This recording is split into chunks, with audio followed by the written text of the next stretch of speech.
नमस्कार दोस्तों, आपके अपने YouTube चैनल साहित्य मंथन के मंच से मैं डॉक्टर सुमन श्री आप सभी का हार्दिक स्वागत करती हूँ।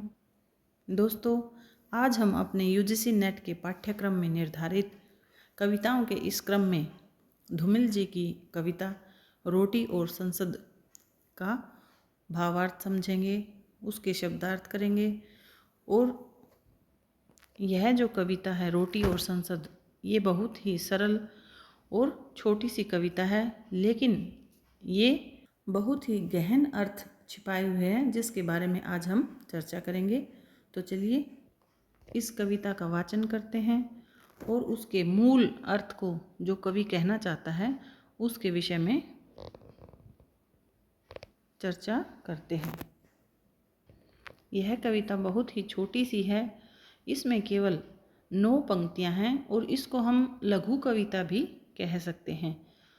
लेकिन हमारे जो पाठ्यक्रम में जो कविताएं लगी हुई हैं उनमें से एक और इससे भी एक छोटी कविता है नागार्जुन की, जिसका नाम है अकाल और उसके बाद, और इसमें केवल 8 पंक्तियां हैं। और जो कविता आज हम पढ़ने जा रहे हैं उसका नाम है रोटी और संसद, जो सुदामा पांडे धूमिल द्वारा रचित है। सबसे पहले हम इस कविता के शीर्षक पर बात करते हैं। तो इसका शीर्षक ही है रोटी और संसद, यानी कि रोटी से तात्पर्य है कि धूमिल जी आम आदमी का प्रतिनिधित्व कर रहे हैं और धूमिल अपनी कविताओं का जो विषय है उसमें आम आदमी को रखते हैं। जैसा कि हम देखते हैं कि धूमिल जी की एक और कविता जिसका हमने अध्ययन किया था नक्सलवाड़ी, उसमें भी जो राजनीति की जो गलत नीतियां हैं उनका विरोध करने के लिए, आम जनता को जागरूक करने के लिए जोर दिया गया था। इसी प्रकार धूमिल जी की ऐसी प्रकृति है कि वे आम जनता की समस्याओं को उठाते हैं और उसके बारे में चर्चा करते हैं। देखने में तो यह कविता बिल्कुल छोटी सी लगती है, लेकिन जब इसके ऊपर विचार करते हैं तो पता चलता है कि यह बहुत ही एक आक्रामक रूप की जो विचारधारा है वो अपने अंदर समाई हुई है। तो चलिए इसको समझते हैं। सबसे पहले जब हम कविता का पाठ करेंगे उससे पहले हम ये जान लें कि इसके कुछ रोचक तथ्य हैं जिनसे हमारे प्रश्न बन सकते हैं। एक तो यह है कि ये जो कविता है वो धूमिल जी के किस काव्य संग्रह से ली गई है, यानी कि धूमिल जी की ये कविता है उनके काव्य संग्रह है जिसका नाम है कल सुनना मुझे। यानी कल सुनना मुझे काव्य संग्रह का जो प्रकाशन था वो 1977 ईस्वी में हुआ था और उसमें से ये कविता ली गई है। और उनके इस काव्य संग्रह में हमें ये भी पता होना चाहिए कि कितनी कविताएं हैं, यानी कि उनके जो काव्य संग्रह है कल सुनना मुझे उसमें 37 कविताएं हैं। यानी कि ये रचना है ये 1977 के रचना है, यानी भारत को आज़ाद हुए लगभग काफ़ी समय बीत चुका था, यानी 30 साल कंप्लीट हो चुके थे। लेकिन फिर भी जो देश की जो स्थिति थी, आम जनता की जो स्थिति थी वो ज्यों की त्यों बनी हुई थी, उसमें कुछ खास परिवर्तन नहीं हुआ था, जिसके कारण धूमिल जी अत्यंत ही एक आक्रामक रूप में हमारे सामने प्रस्तुत होते हैं। और जैसा कि हम सब जानते हैं कि सुदामा पांडे धूमिल जी को हिंदी कविता का एंग्री यंग मैन भी कहा जाता है। और हम धूमिल जी की कविताओं में देखते हैं कि उनकी भाषा में एक सचेतना और बदलाव का जो एक उपक्रम और कर्म के प्रति जो प्रेरणा दी गई है वो स्पष्ट रूप से हमें उनकी हर कविता में दिखाई देती है। धूमिल जी हिंदी की जो समकालीन कविता के दौर के मील के पत्थर सरीखे कवियों में एक हैं, यानी कि वो समकालीन कविताओं के दौर के एक महत्वपूर्ण कवि हैं। और उनकी कविताओं में आज़ादी के सपने के मोह भंग की जो पीड़ा है और उसका जो आक्रोश है वो सबसे सशक्त अभिव्यक्ति के रूप में हमारे सामने प्रस्तुत होता है। और जो व्यवस्था है जिसने जनता को छला है, यानी हम उनकी कविताओं में देखते हैं कि वो व्यवस्था के प्रति उनका जो आक्रामक रूप है वो हमें दिखाई देता है, और उस व्यवस्था ने जो जनता को छला है उसको आईना दिखाना मानो धूमिल जी की कविताओं का परम लक्ष्य बन चुका है। ठीक है, तो धूमिल अकविता जो आंदोलन था उसमें से एक महत्वपूर्ण कवि हैं, और उनकी जो ये कविता है रोटी और संसद, ये बहुत छोटी सी कविता है लेकिन बहुत गूढ़ अर्थ लिए हुए है। तो चलिए इसको पढ़ते हैं। तो चलिए शुरू करते हैं। सबसे पहले, एक आदमी जो रोटी बेलता है, एक आदमी जो रोटी खाता है, एक तीसरा आदमी भी है जो न रोटी बेलता है न रोटी खाता है, वह सिर्फ रोटी से खेलता है। ठीक है, आगे देखते हैं। फिर धूमिल जी कहते हैं कि मैं पूछता हूँ यह तीसरा आदमी कौन है। ठीक है, और मेरे देश की संसद मौन है।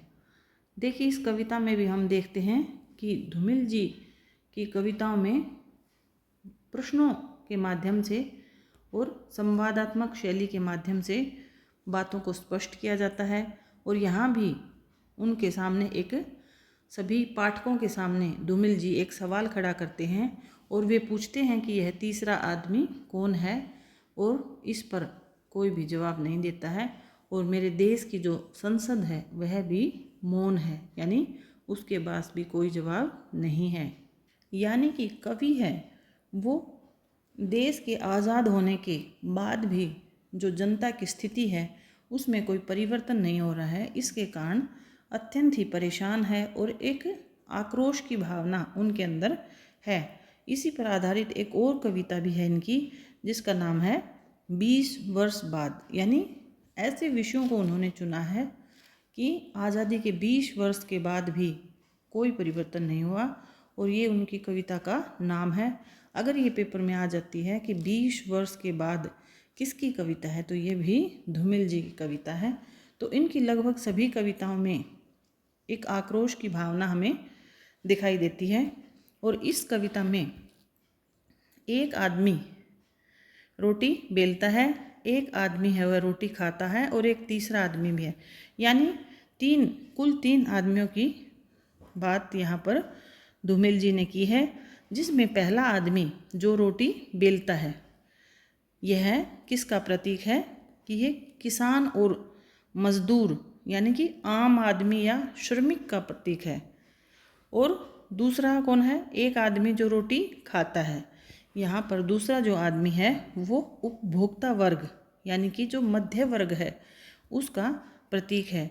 इस प्रकार हम कह सकते हैं कि धूमिल जी की जो कविताएं हैं उनमें प्रतीकात्मक शैली का भी अच्छा प्रयोग हमें दिखाई देता है।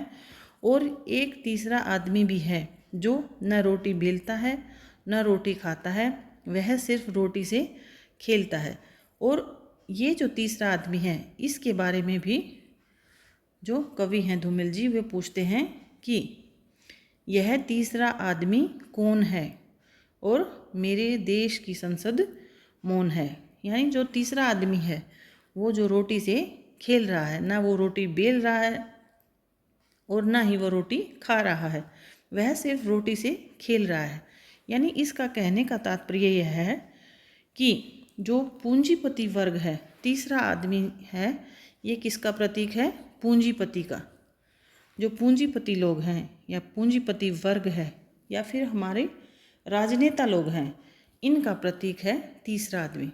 ठीक है, तो यहाँ पर कुल तीन लोग हैं। एक आदमी जो किसान और मजदूर यानी आम जनता जो श्रमिक लोग हैं उन सब का प्रतिनिधित्व करता है पहला आदमी, और दूसरा आदमी है उपभोक्ता और जो मध्य वर्ग है उसका प्रतीक है, और तीसरा है वह पूंजीपति और राजनेता का प्रतीक है। इस प्रकार हम देखते हैं कि ये तीन आदमियों की चर्चा इस कविता में की गई है। और अंत में कवि पूछता है कि मैं पूछता हूँ कि यह तीसरा आदमी कौन है। यानी ये तीसरा आदमी कौन है, इसका जवाब तो देश की संसद भी नहीं दे रही है। यानी तीसरे आदमी के बारे में मुझे जानना है। इस प्रकार धूमिल जी हमारे सामने एक प्रश्न खड़ा कर देते हैं। इस प्रकार हम देखते हैं कि धूमिल जी ने इस छोटी सी कविता में आम जनता के सामने जो गंभीर समस्या है उसको उठाया है और उसका निवारण करने के लिए जनता से ही सवाल पूछ रहे हैं कि वह तीसरा आदमी कौन है और इस पर मेरे देश की संसद मौन है। यानी वो तीसरा जो आदमी है जो हमारा शोषण कर रहा है उसके प्रति धूमिल जी आम जनता को इस छोटी सी कविता के माध्यम से जागरूक करना चाहते हैं, सचेत करना चाहते हैं। इस प्रकार यह कविता अत्यंत ही रोचक और एक गूढ़ विषय को लिए हुई है। ठीक है, तो वैसे कविता बिल्कुल सरल है, आपको समझ आ गई होगी और इसका जो भाव है वो भी हमें समझ आना चाहिए। ठीक है, तो चलिए इसके बारे में थोड़े से क्वेश्चन कर लें कि किस प्रकार के क्वेश्चन हैं, प्रश्नोत्तर हैं वो आपके इस कविताओं के विषय से बन सकते हैं। देखिए, कोई भी कविता जब हम करते हैं तो हमें पता होना चाहिए कि उस कविता से हमारे जो पेपर में क्वेश्चन आंसर यानी प्रश्न उत्तर हैं वो किस प्रकार से आएंगे। तो जैसे कि हम कविता पढ़ते हैं तो इसको ध्यान से पढ़ेंगे और उसमें आई हुई पंक्तियों को भी हम अच्छे से समझ लेंगे, उसके भाव को समझ लेंगे। तो कोई भी पंक्ति आपको देकर ये पूछ लेंगे कि ये जो पंक्तियां हैं, कोई भी 2 पंक्तियां दे देंगे और पूछ लेंगे कि ये किसकी कविता है, यानी इसके रचनाकार कौन है, या फिर ऐसे पूछ लेंगे कि यह किस कविता की पंक्तियां हैं। ठीक है, और एक ये भी पूछ सकते हैं कि ये जो कविता है हमारी, कोई भी कविता, जो सारी कविताएं हम पढ़ेंगे उनमें से पूछ सकते हैं कि भाई ये कविता है ये कौन से काव्य संग्रह से ली गई है और ये इसका रचना काल क्या है। कविता का रचना काल भी पूछ सकते हैं आपको, और या फिर उसका जो काव्य संग्रह है, यानी ये जो कविता है हमारी रोटी और संसद, ये कौन से काव्य संग्रह से ली गई है।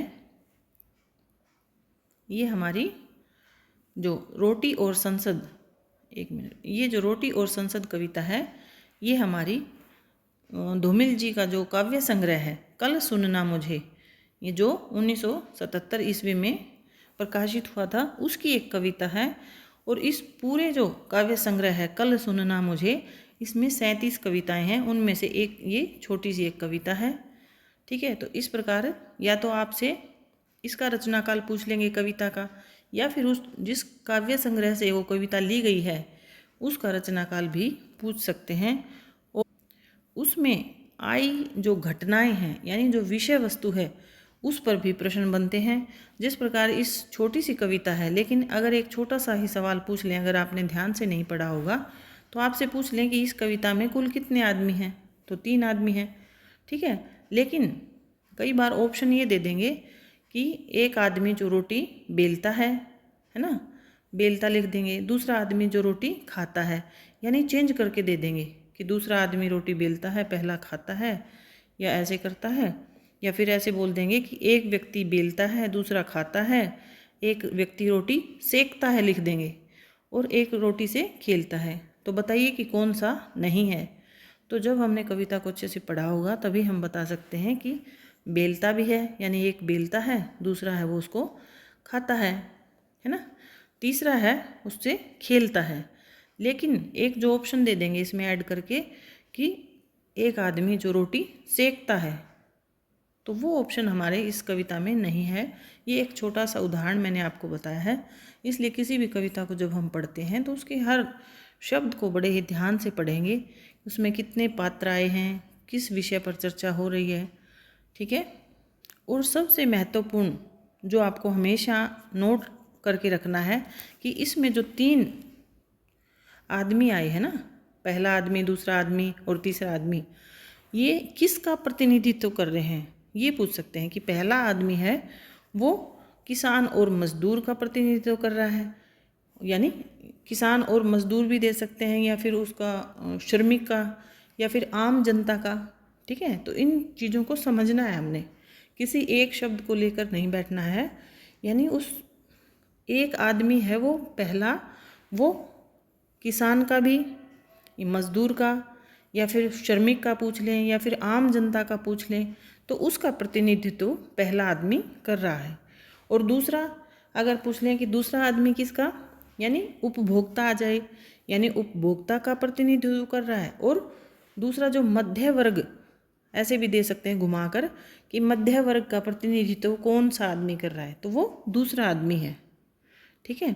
और तीसरा आदमी या तो दे देंगे कि पूंजीपति का या फिर राजनेताओं का। तो ये सारे जो शोषण करने वाले लोग हैं वो तीसरा आदमी है। ठीक है। तो इन चीज़ों के अंदर जो अंतर है उसको समझेंगे। और किसी तरह से भी अगर घुमा फिरा के आपके सामने प्रश्न दे दिया जाता है तो उसको आप अच्छे से कर पाएंगे। इसलिए प्रत्येक कविता को बहुत ही ध्यान से पढ़ें, उसकी विषय वस्तु को समझें। मैं बार बार आपको बता रही हूँ कि आप इस छोटी सी कविता को बस पढ़ लिया और देख लिया कि इसमें तो ऐसा कुछ नहीं है, लेकिन उसके जो भाव है, उसका जो विषय वस्तु है, उसकी जो पृष्ठभूमि है कि किस पृष्ठभूमि को आधार बनाया गया है, उस चीज़ को आपको अच्छे से समझना है, तभी आप प्रश्नों के उत्तर दे सकेंगे। ठीक है। तो आई होप आपको अच्छे से समझ आ गया होगा। और इन सभी कविताओं को, जितनी भी कविताएं हम डेली कर रहे हैं, उनको बार बार रिवाइज़ कीजिए, उनको अच्छे से पढ़िए, उनके भाव को समझिए और उनके क्वेश्चन खुद से बनाने का प्रयास कीजिए कि कौन सा प्रश्न बन सकता है इसमें से। ठीक है। तभी आप इन सभी कविताओं के प्रश्नों को कर पाएंगे। तो चलिए इसी प्रकार हम प्रत्येक कविता को भावार्थ और विषय वस्तु को समझते हुए अच्छे से उसके जो मूल अर्थ है उसको समझेंगे। तो आज की ये कविता यहीं पर समाप्त करते हैं और मिलते हैं धूमिल जी की एक और कविता जो बच गई है, वो जिसका नाम है अकाल दर्शन। तो धूमिल जी की 4 कविताएं थी, एक आज हमने पढ़ ली है, मोचीराम हम पहले कर चुके हैं, और एक जो अकाल दर्शन है वो बची हुई है। इस प्रकार धूमिल जी की 4 कविताएं लगी हुई हैं, ये आपको पता होना चाहिए। और 4 कविताएं हैं वो कौन से काव्य संग्रह से ली गई हैं, और उन काव्य संग्रह की का जो प्रकाशन वर्ष है वो भी आपको पता होना चाहिए। तो चलिए अगली कविता के साथ फिर मिलते हैं। तब तक के लिए पढ़ते रहिए, खुश रहिए। धन्यवाद। जय हिंद।